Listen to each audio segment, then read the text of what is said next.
अभिनव झा की अनोखी कक्षा में आपका बहुत बहुत स्वागत है। हम लोग यहाँ पर बात करते हैं इनडायरेक्ट टैक्स में जीएसटी के वन डे रिवीजन के बारे में अपनी चर्चा।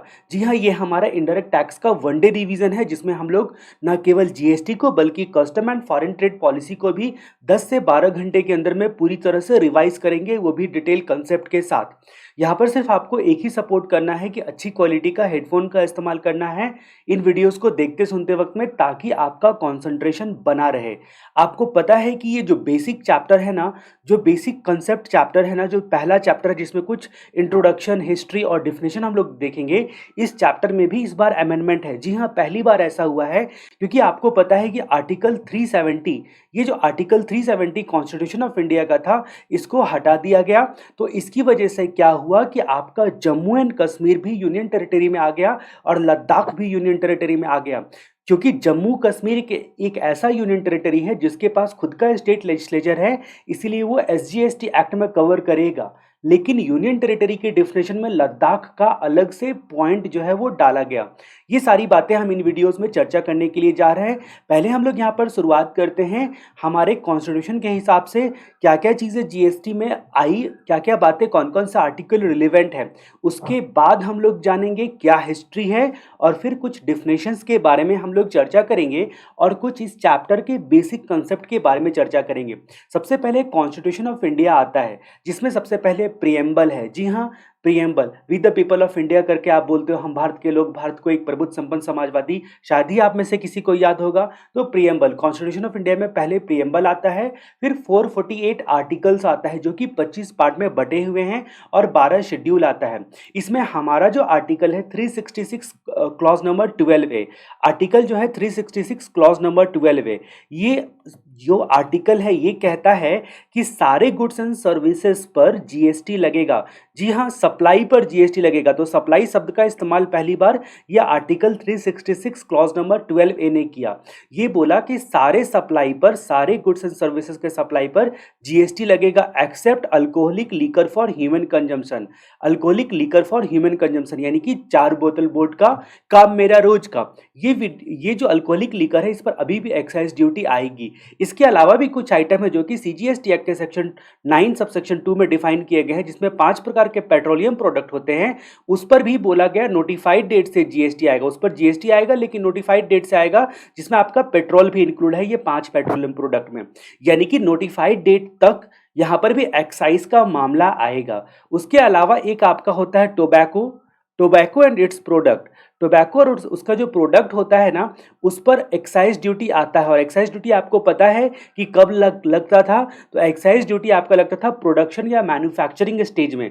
यानी कि टोबैको एंड उसके प्रोडक्ट पर मैन्युफैक्चरिंग स्टेज में, जी हाँ, फैक्ट्री में मैन्युफैक्चरिंग स्टेज में जो भी वैल्यू होगी उस पर एक्साइज ड्यूटी के साथ साथ जीएसटी भी आएगा। ठीक है, और सब्सिक्वेंट स्टेज में केवल जीएसटी आएगा, लेकिन क्रेडिट केवल ये वाले जीएसटी का मिलेगा जो कि मैन्युफैक्चरिंग स्टेज में जीएसटी बोलकर लिया गया था। तो आर्टिकल 366 का क्लॉज नंबर 12 आपके लिए इंपॉर्टेंट है। उसके बाद एक आर्टिकल आता है आर्टिकल 246A। 246A क्या बोलता है, यहां से आता है ड्यूल जीएसटी का कंसेप्ट। जी हाँ, बहुत सारे कॉन्स्टिट्यूशन में अमेंडमेंट किए गए, बहुत सारी बातें जो है वो बताई गई। ये इसलिए बताई गई क्योंकि सेंटर और स्टेट को एक साथ जीएसटी लगाना था, क्योंकि यहाँ पर सेंट्रल गवर्नमेंट और स्टेट गवर्नमेंट दोनों का इन्वॉल्वमेंट होता है, इसीलिए इसको ड्यूल जीएसटी कहते हैं। अब यहाँ पर हम लोगों की बात आती है 246A आर्टिकल जो है वो भी आपने देख लिया। ऐसे ही रिलेवेंट आर्टिकल्स जो भी आपको आगे मिलेंगे मैं बताते चलूंगा। फिलहाल हम लोग बात कर रहे थे प्रियम्बल के बारे में। कॉन्स्टिट्यूशन ऑफ इंडिया में प्रियम्बल है, 448 आर्टिकल है जो कि 25 पार्ट में है और 12 शेड्यूल में बटा हुआ है। हमारा 366 का क्लॉज नंबर 12 है। ये जो हमारा 366 का क्लॉज नंबर 12 है ये हमारे लिए इंपॉर्टेंट है। ये हमारे लिए 366 का क्लॉज नंबर 12 इंपॉर्टेंट है। क्यों इंपॉर्टेंट है? क्योंकि ये बोलता है सप्लाई पर जीएसटी लगेगा, सारे प्रकार के सप्लाई पर जीएसटी लगेगा। ठीक है, अब जो जीएसटी लगेगा तो आप बोलोगे कि सारे सप्लाई पर जीएसटी तो नहीं लगता है, तो सेक्शन 11 सीजीएसटी एक्ट का जब आप देखते हो तो वहां पर एग्जम्पशन के बारे में बताई गई है कि एग्जम्पशन कैसे मिलता है, कौन दे सकता है और कब कब दे सकता है। उसकी पूरी कहानी जो है वो एग्जम्पशन चैप्टर में आपको देखने को मिलेगी। फिलहाल हम लोग यहाँ पर और भी कुछ बातें यहाँ पर चर्चा करते हैं। ये आता है आपका हिस्ट्री। हिस्ट्री क्या बोलता है कि 1960 में ही फ्रांस दुनिया का एक पहला देश था जिसने जीएसटी लगा रखा था। जी हाँ, फ्रांस ने 1960 में ही जीएसटी लगा रखा था। आने वाले 60 सालों में करीब करीब 160 से भी ज़्यादा कंट्री ने जीएसटी लगाया, जिसमें हम लोगों ने जीएसटी लगाने में अपने देश में बहुत देर कर दी।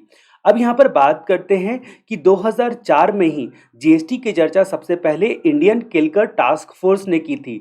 जी हाँ, केलकर टास्क फोर्स कमेटी ने 2004 में ही बोला था कि भारत देश में जीएसटी लगाना चाहिए।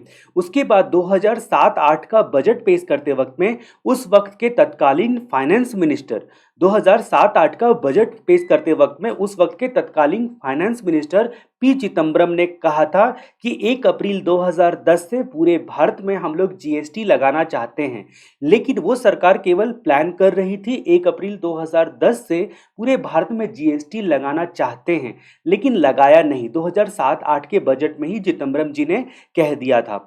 फिर 2014 में वक्त बदला, जमाना बदला, सरकार बदली, और जैसा कि आप लोगों को पता है कि एनडीए गवर्नमेंट आई, जिसको आप मोदी सरकार के नाम से पुकारते हो, ठीक है। तो उन्होंने 19 दिसंबर 2014 को 19 दिसंबर 2014 को, मतलब समझो कि आते के साथ एक बड़ा धमाका किया।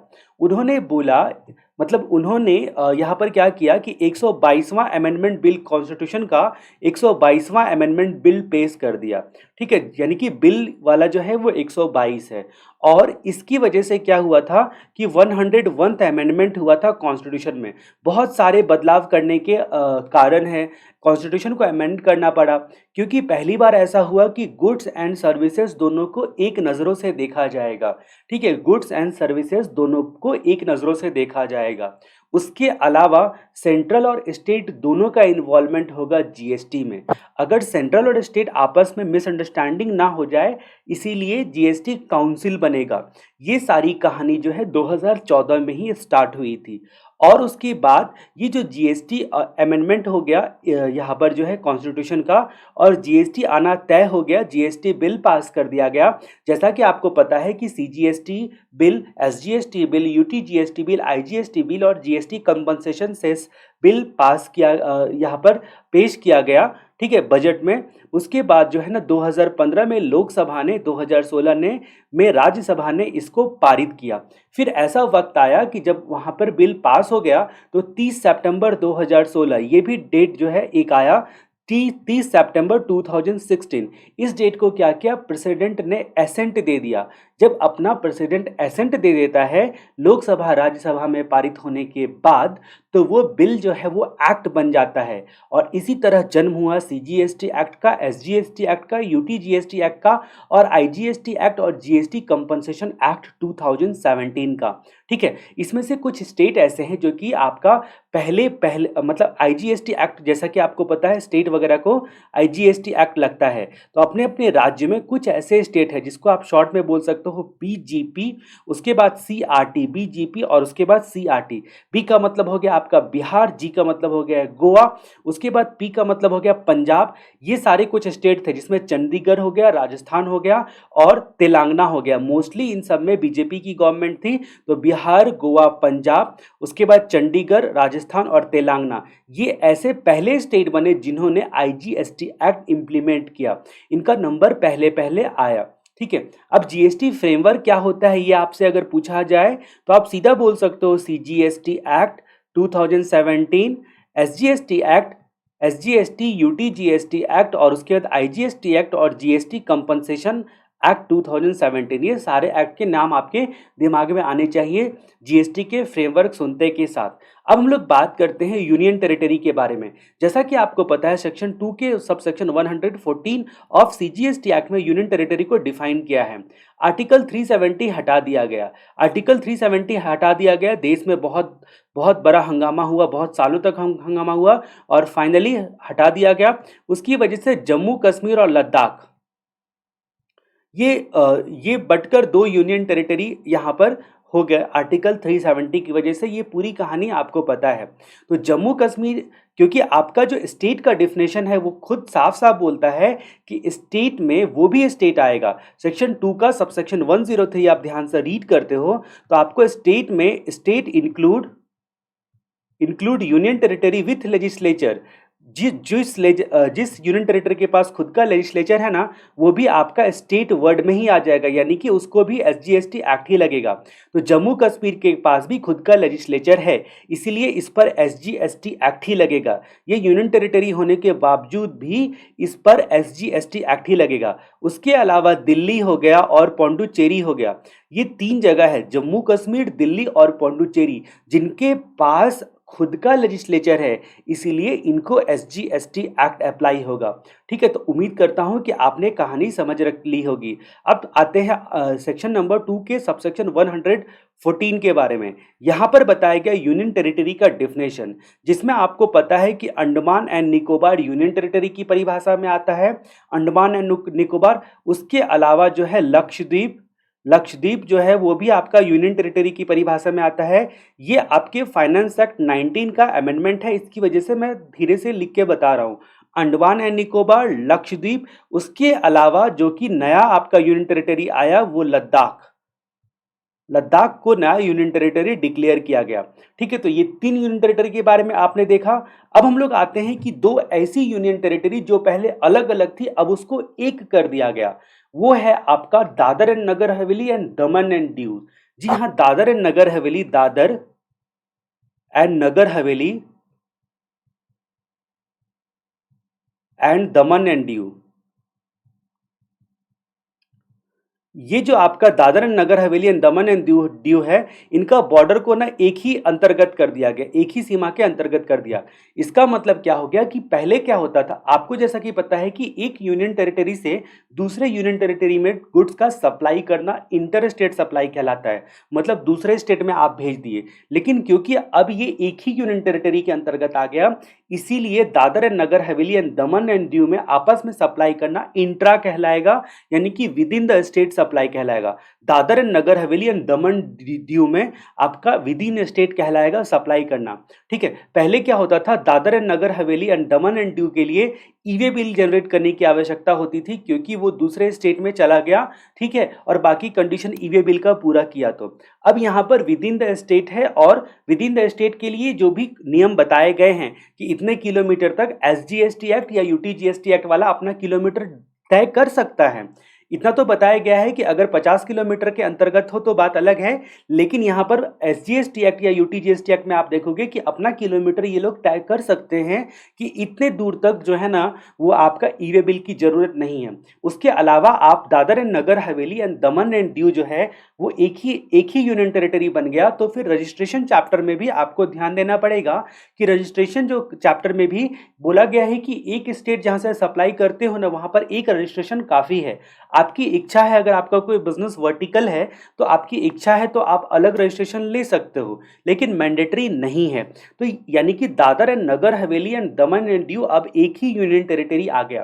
तो हम लोगों ने देखा अंडमान एंड निकोबार, लक्षद्वीप, लद्दाख, दादर एंड नगर हवेली के साथ दमन एंड दीव भी जुड़ गया। उसके बाद चंडीगढ़ हो गया, चंडीगढ़ हो गया, और अदर टेरिटरी हो गया। ये यूनियन टेरिटरी का डिफिनेशन में आता है। ठीक है, तो इतनी सारी बातें हम लोगों ने देखी। मैं उम्मीद करता हूं कि एक एक बात जो है वो आप समझते हुए आगे बढ़ रहे होंगे। अब हमारी कहानी आगे बढ़ती है। हम लोग बात करते हैं कि सबसे पहले कुछ डेफिनेशंस की चर्चा करते हैं। उससे पहले मैं आपको बता दूं कि जब रजिस्ट्रेशन चैप्टर आप पढ़ोगे तो सेक्शन 22, 23, 24 और 25 ये 4 सेक्शन आपके लिए सबसे ज्यादा इंपॉर्टेंट होंगे। ठीक है, रजिस्ट्रेशन चैप्टर में भी कुछ अमेंडमेंट है। ठीक है, यहाँ पर हम लोग इसकी चर्चा अभी नहीं करेंगे, अमेंडमेंट की चर्चा, जो कि आपका आधार ऑथेंटिकेशन से रिलेटेड है अमेंडमेंट्स। तो हम लोग बात करते हैं सबसे पहले लाइबल फॉर GST रजिस्ट्रेशन की। सेक्शन 22 बोलता है टर्नओवर के हिसाब से रजिस्ट्रेशन के लिए बंदा लाइबल होता है, यानी कि अगर आपका प्रीवियस फाइनेंशियल ईयर का टर्नओवर एक स्पेसिफाइड लिमिट से एक्सीड करता है तो उस सिचुएशन में आपको रजिस्ट्रेशन लेना मैंडेटरी हो जाता है स्पेसिफाइड मैनर में विद इन स्पेसिफाइड टाइम। तो सेक्शन 22 बोलता है टर्नओवर के हिसाब से रजिस्ट्रेशन। सेक्शन 23 बोलता है कि कुछ केस में नॉट लायबल फॉर रजिस्ट्रेशन। कुछ लोगों को बोला गया है कि भाई लोग आप लोग लायबल नहीं हो। सेक्शन 24 बोलता है कंपलसरी रजिस्ट्रेशन, कि कुछ केस में कंपलसरी रजिस्ट्रेशन तो करना ही पड़ेगा। इसी में बताया गया है कि अगर एक स्टेट से दूसरे स्टेट तक आप सामान ले जाते हो, सप्लाई करते हो, तो कंपलसरी रजिस्ट्रेशन करना ही पड़ेगा। सेक्शन 25 बताता है प्रोसीजर, रजिस्ट्रेशन का प्रोसीजर। अब ये 4 सेक्शन सीजीएसटी एक्ट के आपको याद रखने हैं। रजिस्ट्रेशन शब्द आते के साथ 22, 23, 24 और 25 ये आपको याद आना चाहिए। फिलहाल हम लोग यहाँ पर बात करेंगे जो रजिस्टर्ड पर्सन किसको कहते हैं। तो रजिस्टर्ड पर्सन उसको कहते हैं जो कि सेक्शन 25 वाला प्रोसीजर फॉलो करके रजिस्ट्रेशन लिया है, सेक्शन 25 का जिसने प्रोसीजर फॉलो करके रजिस्ट्रेशन लिया है, but not UIN holder. UIN holder मतलब आपका यूनिक आइडेंटिफिकेशन नंबर होल्डर जो है वो रजिस्टर्ड पर्सन नहीं कहलाता है। ये आपका सेक्शन 2 के सबसेक्शन 95 में ये डिफिनेशन दी गई है। ये सेक्शन 2 के 95 में ये डिफिनेशन दी गई है। उसके बाद जहाँ तक बात करते हैं, एक स्टेट का डिफिनेशन हम लोगों ने देखा था जो कि सेक्शन 2 के 103 में दिया गया है। स्टेट में इंक्लूड होता है स्टेट विथ लेजिस्लेचर। स्टेट में इंक्लूड होता है, state includes union territory with legislature. तो कौन कौन से यूनियन टेरिटरी जिसके पास अपना लेजिस्लेचर है? एक आपका जम्मू कश्मीर हो गया, एक दिल्ली हो गया और एक आपका पुडुचेरी हो गया। उसके बाद हम लोग बात करते हैं कि टैक्सेबल पर्सन किसको कहा जाता है। टैक्सेबल पर्सन किसको कहा जाता है? बड़ा ब्रॉड डिफिनेशन दिया गया है सेक्शन 2 के सबसेक्शन 107 में। ये बोलता है टैक्सेबल पर्सन वो होता है जो या तो रजिस्टर्ड है या फिर लायबल है रजिस्ट्रेशन करवाने के लिए 22 और 24 के तहत, सेक्शन 22 और 24 के तहत। इसीलिए मैंने यहाँ पर पहले सामने में लिख दी कि सेक्शन 22 के हिसाब से टर्नओवर के हिसाब से लायबल होता है, सेक्शन 24 में कंपलसरी लायबल होता है। तो टैक्सेबल पर्सन वो होता है जो कि रजिस्टर्ड ऑलरेडी है या फिर लायबल है 22 या 24 के तहत रजिस्ट्रेशन करवाने के लिए। बीच में यहाँ पर एक कंसेप्ट आप देख सकते हो कि मीनिंग ऑफ इनडायरेक्ट टैक्स छूट गया, जिसको मैं आपको शॉर्ट में बता देता हूँ। ये सारी चीजें आपको पता ही है। यहाँ पर आपको इनडायरेक्ट टैक्स में क्या होता है, इनडायरेक्ट टैक्स का मतलब क्या होता है कि टैक्स बॉन्ड करता है कोई और पे करता है कोई और, यानी कि रिकवर फ्रॉम अदर। टैक्स जो है रिकवर कर लिया जाता है अदर से, यानी कि बॉन्ड कौन करता है? और जो रिसिपिएंट होगा या फिर अल्टीमेट बायर होगा वो बॉन्ड करता है, उसको इनडायरेक्ट टैक्स बोलते हैं। डायरेक्ट टैक्स क्या होता है? ओवर द काउंटर डायरेक्टली आपको जाकर जमा करना पड़ता है। ओवर द काउंटर आप वेबसाइट से भी जमा कर सकते हो, वो बात अलग है। उसके बाद जहाँ तक बात करते हैं कि जो इनडायरेक्ट टैक्स होता है वो लेवी होता है आपको किस सिचुएशन में? बाई करने पर, सेल करने पर, प्रोडक्शन मैन्युफैक्चर करने पर या सर्विस के प्रोवाइड करने पर। यानी कि यहाँ पर आप कह सकते हो इनडायरेक्ट टैक्स में बर्डन शिफ्ट किया जाता है। टैक्स का बर्डन जो होता है वो दूसरे पर, अगले पार्टी पर शिफ्ट किया जाता है। जीएसटी के भी एक प्रकार का इनडायरेक्ट टैक्स है जिसमें 17 प्रकार के जो अलग अलग लेवल के जो टैक्सेस थे उसको सबसम कर दिया गया, आपस में जोड़ दिया गया।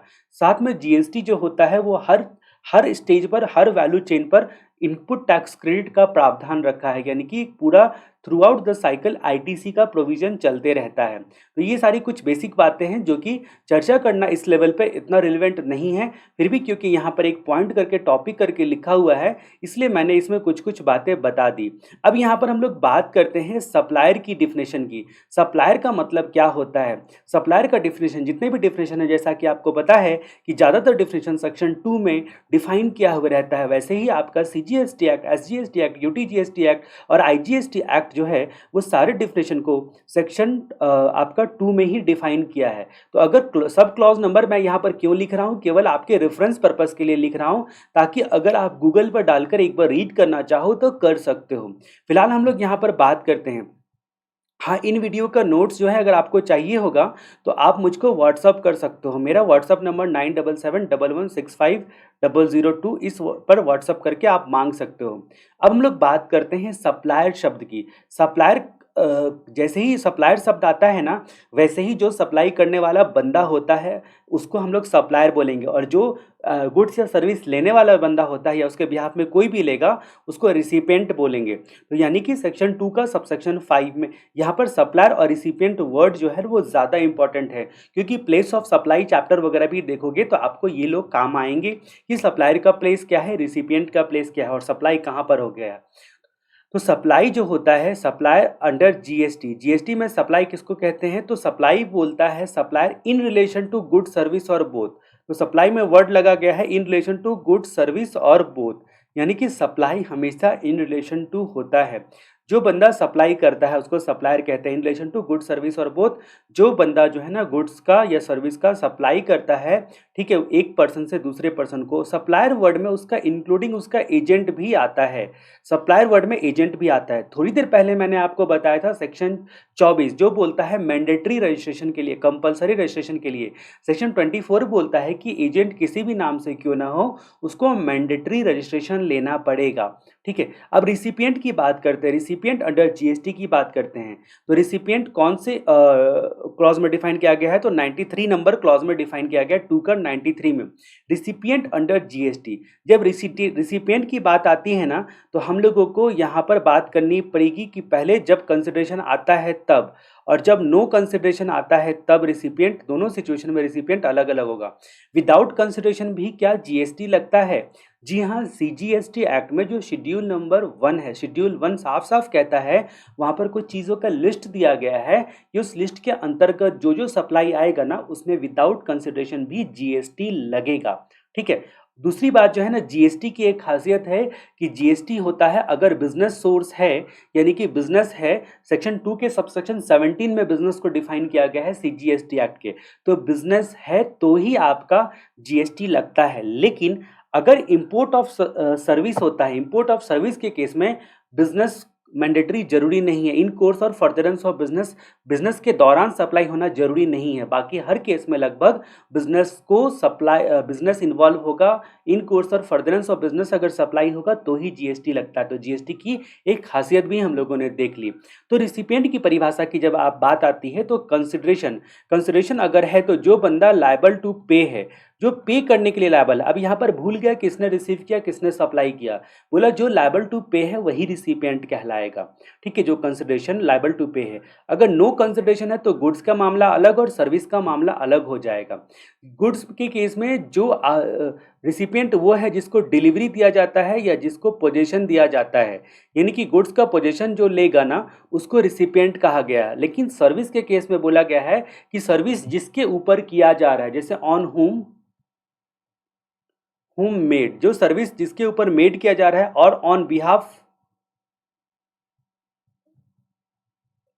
बिहाफ दूसरे पर, ऑन अदर ऑफ हिम, उसके बिहाफ में दूसरे पर किया जा रहा है। जैसे कि मान लीजिए कि अगर मैं फिल्म का डायरेक्टर हूं और आप एक्टर हो, तो आपका अगर फैशन किया जा रहा है तो मैं यहाँ पर मेरे ऊपर नहीं किया जा रहा है क्योंकि मैं डायरेक्टर हूँ, मैं पैसे का भी पेमेंट करूंगा, मैंने ही बात करी तो मेरे बिहाफ में आपको सर्विस दिया जा रहा है। तो यानी कि रिसिपिएंट यहाँ पर कौन हो गया? रिसिपिएंट या तो मैं हो गया या फिर जो है वो आप भी हो सकते हो रिसिपिएंट यहाँ पर, यानी कि आपका क्या बोलते हैं रिसिपिएंट, सॉरी यहाँ पर मैं ही हो गया ऑन, क्योंकि मेरे डायरेक्शन पे ही आप पर सर्विस दिया जा रहा है। ठीक है, अब यहाँ पर हम लोग अगले परिभाषा की बात करते हैं, एडजुडिकेटिंग अथॉरिटी की। अगली जो परिभाषा आती है वो एडजुडिकेटिंग अथॉरिटी की डिफिनेशन आती है। वो हमको क्या कहता है और ये जानना क्यों जरूरी है? क्योंकि अपील एंड रिवीजन चैप्टर वगैरह से आप पढ़ोगे ना तो आपको पता चलेगा एडजुडिकेटिंग अथॉरिटी शब्द का क्या महत्ता है, क्या इंपॉर्टेंस है। तो यहाँ पर बात आती है एडजुडिकेटिंग अथॉरिटी का मतलब होता है जो ऑर्डर या डिसीजन देने के लिए ऑथोराइज होता है। ऑर्डर या डिसीजन देने के लिए सीजीएसटी एक्ट में जो ऑथोराइज होता है उसको एडजुडिकेटिंग अथॉरिटी कहते हैं। लेकिन इसमें कुछ लोग इंक्लूड नहीं होते हैं, भले ही वो ऑर्डर या डिसीजन देते हैं लेकिन कुछ लोग इंक्लूड नहीं होते हैं। उसको छोड़कर बाकी सारे लोग जो हैं वो एडजुडिकेटिंग अथॉरिटी कहलाएंगे। ये एडजुडिकेटिंग अथॉरिटी की परिभाषा सेक्शन 2 के सबसेक्शन 4 में दी गई है। ठीक है, एक बार कंफर्म कर लीजिएगा। सेक्शन 2 फिलहाल मैं लिखता हूँ। एडजुडिकेटिंग अथॉरिटी का मतलब होता है आपका जो जिसको अपॉइंट किया जाता है या फिर जो ऑथोराइज होता है, जिसको अपॉइंट किया जाता है या फिर ऑथोराइज होता है ऑर्डर या डिसीजन लेने के लिए, ऑर्डर और डिसीजन लेने के लिए जो ऑथोराइज होता है। ठीक है, तो ये लोग एडजुडिकेटिंग अथॉरिटी कहलाते हैं। लेकिन इसमें कुछ लोग एक्सेप्ट हैं, कुछ लोग नहीं कहलाते हैं। जिसमें आपका बोर्ड हो गया जिसको आप सीबीआईसी बोलते हो, central board of indirect tax and custom. दूसरा आपका रिविजनल अथॉरिटी हो गया। उसके बाद तीसरा आपका एडवांस रूलिंग अथॉरिटी हो गया, एडवांस रूलिंग, एआर जिसको बोलते हो, अथॉरिटी फॉर एडवांस रूलिंग पूरा नाम बोलते हो, या फिर appellate authority for advance ruling, या फिर अभी फिलहाल जो अभी हाल में आया है नेशनल एंटी प्रॉफिटरिंग अथॉरिटी। ठीक है, जिसको आप NAPA बोलते हो, नेशनल एंटी प्रॉफिटरिंग अथॉरिटी, ये सारे लोग जो होते हैं ना वो लोग एडजुडिकेटिंग अथॉरिटी नहीं कहलाते हैं। ये बात ध्यान देने वाली बात है कि ये सारे लोग एडजुडिकेटिंग अथॉरिटी नहीं कहलाते हैं। अब हम लोग बात कर लेते हैं सेक्शन 171 की, जो कि नेशनल एंटी प्रॉफिट अथॉरिटी किसको कहते हैं, इसको डिफाइन करता है। अगर मान लीजिए कि जीएसटी का रेट कम हो गया, जो भी रेट है जीएसटी का वो कम हो गया, ठीक है। जैसा कि आपको पता है कि आप क्या बोलते हैं, कोरोना की वजह से आपका ऑटो वगैरह सबका जो चार्जेस था उसको बढ़ा दिया गया था। अब कोरोना ठीक भी हो जाएगा तो वो चार्जेस कम नहीं होगा, ठीक है। तो ये प्रॉब्लम वाली बात है। इसी तरह पहले जीएसटी लगता था, मान लीजिए कहीं पर 28% का किसी गुड्स पर जीएसटी लगता था और अब 5% का लगता है, यानी कि जीएसटी का रेट कम हो गया लेकिन प्रोडक्ट का प्राइस कम नहीं किया। या फिर आईटीसी जो है ना वो ज़्यादा मिल रहा है, इनपुट टैक्स क्रेडिट बढ़ा दिया गया, इसको हम लोग बोलेंगे सीधे शब्दों में बेनिफिट। इसको यहाँ पर नेशनल एंटी प्रॉफिटिंग अथॉरिटी में बेनिफिट कह के पुकारा गया है। इसको हम लोग क्या बोलेंगे, बेनिफिट बोलेंगे। यानी कि अगर मान लीजिए जो भी बेनिफिट दिया गया है, ठीक है, उसके कमेंसरेट प्राइस का रिडक्शन नहीं हुआ है, गुड्स या सर्विस का प्राइस रिड्यूस नहीं हुआ है, तो फिर ये नेशनल एंटी प्रॉफिटिंग अथॉरिटी इसको सेंट्रल गवर्नमेंट अपॉइंट करती है या ऑथोराइज करती है एग्जामिन करने के लिए। तो ये बेनिफिट जो है एग्जामिन करेगा कौन, यही अथॉरिटी जिसको सेंट्रल गवर्नमेंट अपॉइंट करती है, जिसको नापा के नाम से पुकारोगे, नेशनल एंटी प्रॉफिटरिंग अथॉरिटी के नाम से पुकारोगे। एग्जामिन करने के बाद ये एग्जामिन क्या करेगा कि कमेंसरेट रिडक्शन इन प्राइस हुआ है क्या। ये बेनिफिट के अकॉर्डिंग अगर प्राइस नहीं कम हुआ है तो वो क्या करेंगे, उनको ऑर्डर देंगे, ऑर्डर देंगे, सप्लायर को ऑर्डर देंगे कि भैया प्राइस रिड्यूस करो। अगर 30 दिन के अंदर में अपना एक्शन लिया, प्राइस रिड्यूस किया तो ठीक, नहीं तो जो भी प्रॉफिट होगा उसका 10% का पेनाल्टी लगाने का प्रावधान है। ये आपका नेशनल एंटी प्रॉफिटरिंग अथॉरिटी ये कहानी बताता है, जिसकी चर्चा मैंने यहाँ पर की, इसलिए साथ साथ मैंने बता दिया। अब हमारी कहानी आगे बढ़ती है और अब हमारी कहानी आगे बढ़ के क्या आती है, गुड्स की परिभाषा के बारे में। जी हाँ, आर्टिकल 366 का क्लॉज नंबर 12 आपको बोलता है सारे गुड्स के सप्लाई पर जीएसटी लगेगा except alcoholic for liquor consumption, यानी कि दारू को छोड़कर किसी भी चीज़ पर जो है वो आपको जीएसटी लगेगा, ये बता दिया गया। इसके साथ साथ सेक्शन 9 का सबसेक्शन 2 सीजीएसटी एक्ट का मैंने बताया था, जो बोलता है कि कुछ पेट्रोलियम प्रोडक्ट पे नोटिफाइड डेट से जीएसटी लगाए जाएंगे। तो यानी कि यहाँ सब पर जगह पर हम लोगों ने किस वर्ड की चर्चा करी, किस मुद्दे पर स्पेसिफिक ध्यान दिया, हम लोगों ने गुड्स शब्द पर ध्यान दिया। तो अब हम लोग आते हैं गुड्स की परिभाषा क्या होती है और सर्विस की परिभाषा क्या होती है, जरा इसको समझ लेते हैं, जो कि हमारे लिए काफ़ी इंपॉर्टेंट है। गुड्स का डिफिनेशन और सर्विस का डिफिनेशन जो है काफ़ी इंपॉर्टेंट है। सर्विस की डिफिनेशन की शुरुआत ही कर दिया गया, एनीथिंग अदर दैन गुड्स, जो गुड्स नहीं है वो सर्विस है, जो गुड्स नहीं है ये सर्विस है। गुड्स के बारे में बोला गया कि जो भी मूवेबल प्रॉपर्टी है, ऑल मूवेबल प्रॉपर्टी को गुड्स बोलेंगे। एक्सक्लूड यानी कि इसमें माइनस कर दिया गया मनी एंड सिक्योरिटी को। ये जो मनी एंड सिक्योरिटी है ना, किसी भी प्रकार का सिक्योरिटी क्यों ना हो, ये आपका गुड्स नहीं है, लेकिन इसमें इंक्लूड कर दिया गया कुछ चीज़ों को, जिसमें बोला गया कि कॉन्ट्रैक्ट के तहत अगर एग्रीड टू सर्व है, जो भी जमीन से जुड़ी हुई चीज़ें हैं, थिंग्स अटैच टू, अगर मान लीजिए कॉन्ट्रैक्ट के तहत एग्री कर लिया गया है सर्व करने के लिए, थिंग अटैच टू और फॉर्म पार्ट ऑफ लैंड, इसको सर्व करने के लिए एग्री कर दिया गया तो इसको भी गुड्स बोलेंगे। पहले तो बोला सिर्फ मूवेबल प्रॉपर्टी को गुड्स बोलेंगे, फिर बोला गया कि अगर कोई भी चीज अटैच टू लैंड है या फॉर्म पार्ट ऑफ लैंड है और कॉन्ट्रैक्ट के तहत उसको एग्री कर लिया गया सर्व करने के लिए तो उसको भी गुड्स बोलेंगे, लेकिन मनी एंड सिक्योरिटीज को गुड्स नहीं बोलेंगे। जब हम लोग बात करते हैं गुड्स की परिभाषा की, तो आप ये दिया गया है सेक्शन 2 के सबसेक्शन 52 में, और सब क्लॉज 102 में सर्विस को डिफाइन किया गया है। तो सर्विस की जब हम लोग बात करेंगे तो ये बोलता है एनीथिंग अदर देन गुड्स। अब ये किसी भी चीज को अदर देन गुड्स को बोल दिया गया, ये सर्विस है। इसमें भी बोला लेकिन मनी एंड सिक्योरिटी सर्विस भी नहीं है। अब आप देख सकते हो कि मनी एंड सिक्योरिटीज ना गुड्स है ना सर्विस है, तो जीएसटी के दायरे से ही बाहर हो गया, यानी कि गुड्स एंड सर्विस के डिफिनेशन ने एक्सक्लूड कर दिया, तो जीएसटी से ही के दायरे से ही बाहर कर दिया। लेकिन वेट, यहाँ पर जो है ना प्रोवाइडेड करके बोला गया प्रोविजो, और सिक्योरिटी के बारे में एक्सप्लेनेशन डाल के बोला गया कि मनी के बारे में प्रोवाइडेड करके क्या बोला गया कि अगर एक फॉर्म करेंसी या डिनोमिनेशन से दूसरे फॉर्म करेंसी या डिनोमिनेशन में आप मनी का कन्वर्ट करते हो कंसिडरेशन लेकर, तो वो आपका सर्विस कहलाएगा। जैसे कि फेमा में आपने पढ़ा होगा या फिर एसएफए में आप पढ़ते हो कि रुपीस देकर डॉलर ले लिया, यानी कि एक फॉर्म करेंसी या डिनोमिनेशन से दूसरे form and currency and denomination में चेंज हुआ, तो यानी कि वो आपका सप्लाई कहलाएगा। एक्सप्लेनेशन सिक्योरिटी के बारे में बोलता है कि सिक्योरिटी का आप ट्रेडिंग वगैरह करते हो, उसके लिए अगर कोई फैसिलिटी या अरेंजमेंट देता है कंसिडरेशन लेकर, तो वो सर्विस कहलाएगा। ठीक है, तो पहले बोला anything other than goods except exclude money and securities, लेकिन मनी के बारे में बोला कि फॉर्म डिनोमिनेशन या करेंसी चेंज करता है कोई कंसिडरेशन लेकर, तो वो सप्लाई ऑफ सर्विस कहलाएगा। सिक्योरिटी के बारे में बोला कि कोई फैसिलिटी या अरेंजमेंट करता है ट्रांजैक्शन का, तो वो आपका सप्लाई कहलाएगा, सर्विस कहलाएगा। ठीक है, अब हम लोग बात करते हैं कि डिफिशियंसी क्या थी अर्लियर टैक्स रिजाइम में। तो पहले क्या था ना कि डिफिशियंसी क्या थी कि जो भी स्टेट गवर्नमेंट लेवल का जो भी टैक्स होता था ना, उसका क्रेडिट सबको नहीं मिलता था। मतलब सब प्रकार के टैक्स को पे करने में उसका क्रेडिट नहीं मिलता था। ये क्या बोलते हैं, डिफिशियंसी था। दूसरा डिफिशियंसी था कि डिसिमिलर टैक्स प्रैक्टिसेस थी, यानी कि सारे जो भी इतने सारे एक्ट लगाए गए थे ना, जिसमें वैल्यू एडेड टैक्स, वैट हो गया, सेल टैक्स हो गया, वगैरह वगैरह, तो उसमें क्या बोला गया था कि जो भी जिनका उनका भी जो प्रोसीजर था ना, प्रैक्टिस था ना, जो कंप्लाइंस था ना, वो डिसिमिलर था। उसके बाद जहाँ तक बात करते हैं कि डबल टैक्सेशन भी कहीं कहीं हो जाता था, स्पेशली वर्क्स कॉन्ट्रैक्ट, अगर आपको याद होगा तो। उसके बाद जहाँ तक बात करते हैं कि आपका कंप्लाइंस कॉस्ट बहुत ज़्यादा पड़ता था कई सारे कानून को निभाने के चक्कर में। ठीक है, उसके बाद वैट और जो आपका सर्विस टैक्स था उसमें इंटीग्रेशन नहीं हो सकता था। तो ये सारी कुछ अर्लियर टैक्स रिजाइम में डिफिशियंसी थी, जिन सबको दूर करने के लिए, जिन डिफिशियंसी को दूर करने के लिए जीएसटी लाया गया। कैसे लाया गया उसकी कहानी पूरी हम लोगों ने देखी। अब हम लोग बात करते हैं वेरियस टैक्स सबसम अंडर जीएसटी। बहुत सारे जो टैक्सेस होते हैं वो जीएसटी में सबसम कर दिए गए। यहाँ पर हम लोग तीन बातें देख लेते हैं एक साथ। पहली बात कि कौन कौन से टैक्सेस सबसम किए गए सेंट्रल लेवल पे, सेंट्रल लेवल पे सबसम किए गए।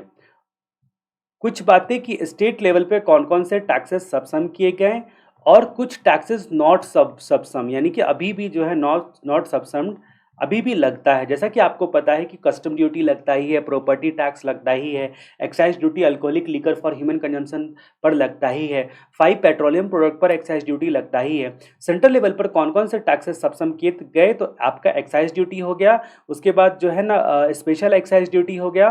ठीक है, और कौन कौन से यहाँ पर सबसम किए गए, तो excise duty toilet and medical preparation act करके एक आता था, वो हो गया।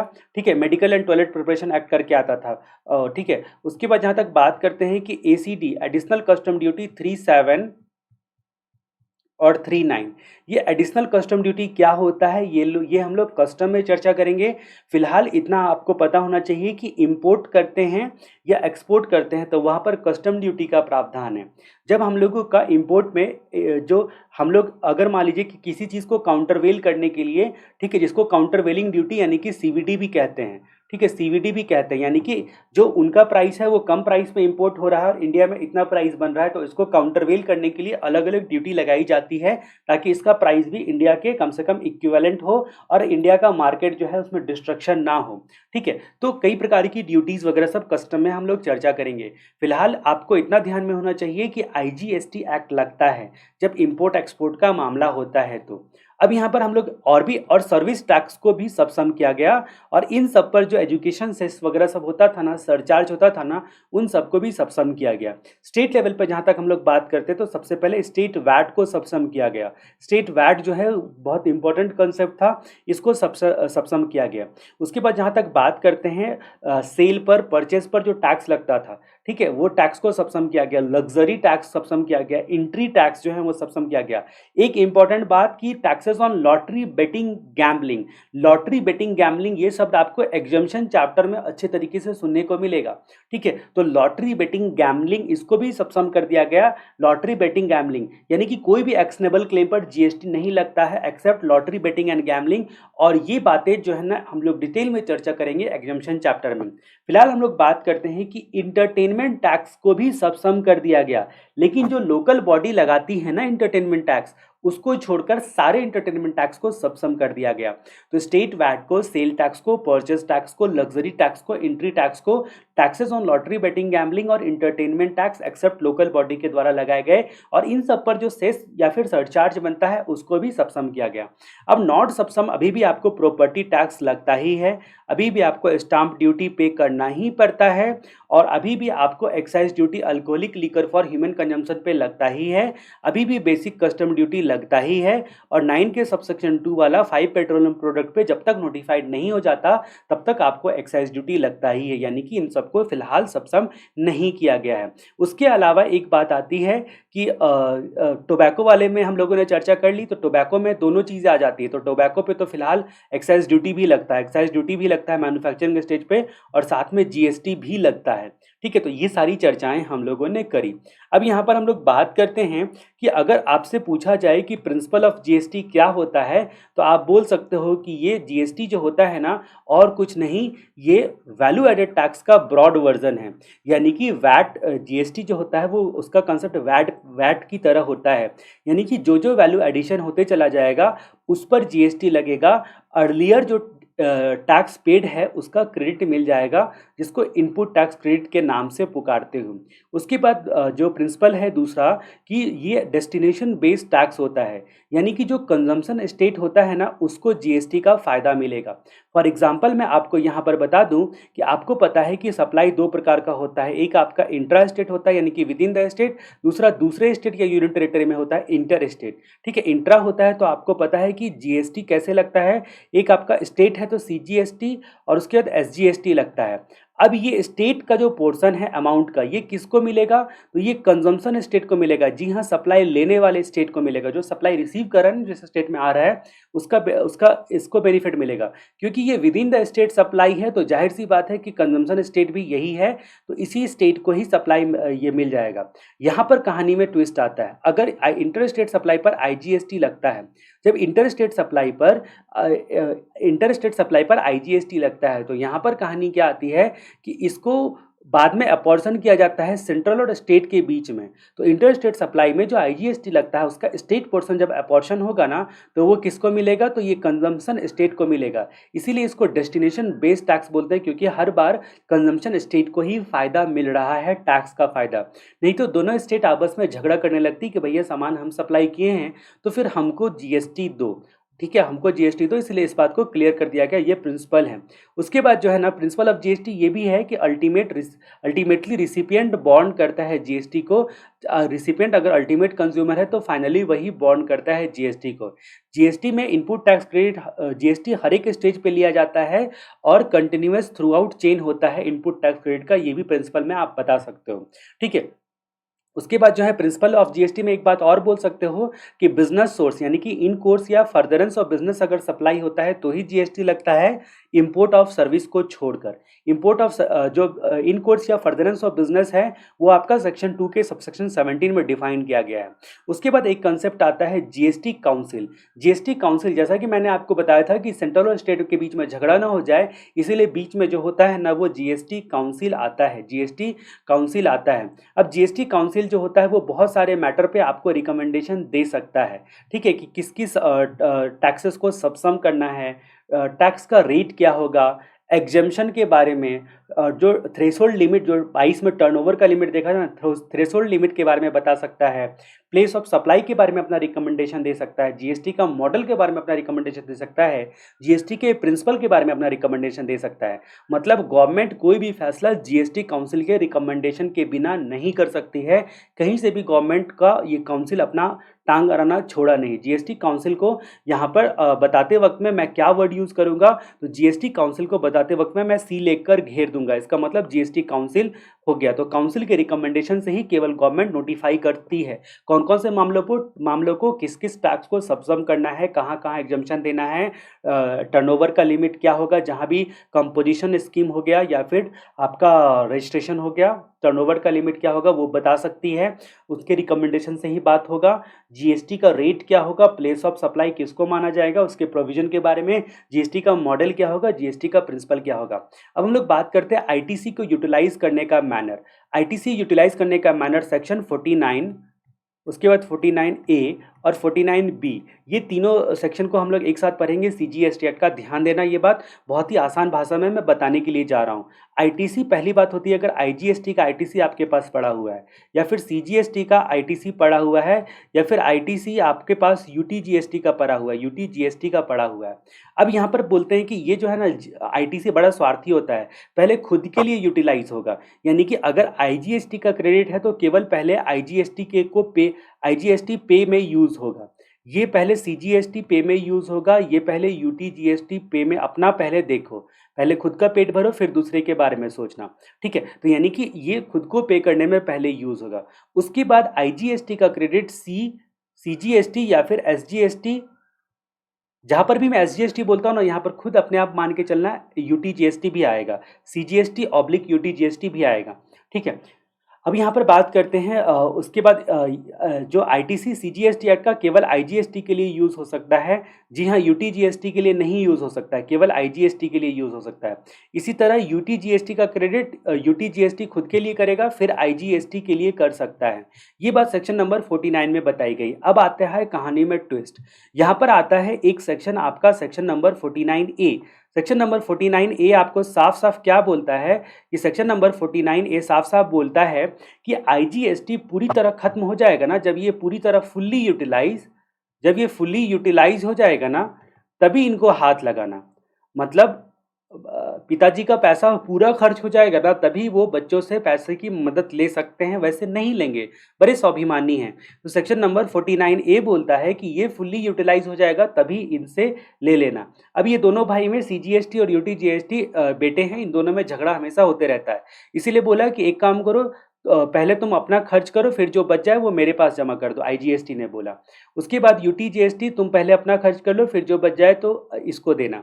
अब यहाँ पर एक सेक्शन बीच में और जो है वो आता है, ये सेक्शन नंबर 49 में ही ये बात बताई गई है। क्या सेक्शन नंबर 49 में बताई गई है कि जब ये है बड़ा भाई और ये है छोटा भाई, तो बोला कि जो बड़ा भाई का पूरा खत्म हो जाएगा ना, ये क्रेडिट पूरा खत्म हो जाएगा ना, तभी IGST, तभी पिताजी जो हैं ये वाले क्रेडिट को यूज करेंगे, तभी ये वाले क्रेडिट को यूज करेंगे, सेक्शन नंबर 49 ही कहता है।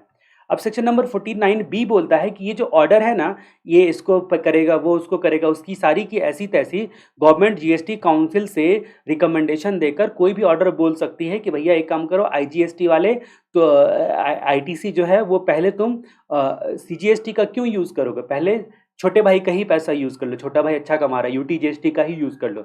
ये सारी बातें जो है ना, काउंसिल के रिकमेंडेशन से गवर्नमेंट बोल सकती है। ये सेक्शन नंबर 49B कहता है, सेक्शन नंबर 49B कहता है। तो उम्मीद करता हूँ कि आपको समझ में आ गया होगा। नहीं समझ में आया तो एक बार जो है वो बैक करके देख लो, क्योंकि सेक्शन नंबर 49, 49A और 49B input tax credit chapter पढ़ते वक्त में आपको बहुत काम आने वाला है और बहुत इंपॉर्टेंट कंसेप्ट है ये, ठीक है। तो ये बात आपको ध्यान में रखनी है। अब हम लोग बात करते हैं section number 3, officer under GST के बारे में, कि आखिर GST के ऑफिसर्स कौन कौन होते हैं। ऑफिसर अंडर GST के बारे में बात करते हैं हम लोग। सेक्शन नंबर 3 ये बताता है, अब जब ऑफिसर की बात आती है ना, तो आपके दिमाग में आना चाहिए CD, उसके बाद क्या बोलते हैं AJDA, ठीक है, और एनी अदर। ये सेक्शन एनी अदर जो है ना, ये सेक्शन नंबर 4 का जन्म होता है यहाँ पर CGST एक्ट का। तो यहाँ पर CD AJDA, अब इसको सेक्शन नंबर 3 में ऑफिसर का सारा डिफिनेशन इन वर्ड में समा गया।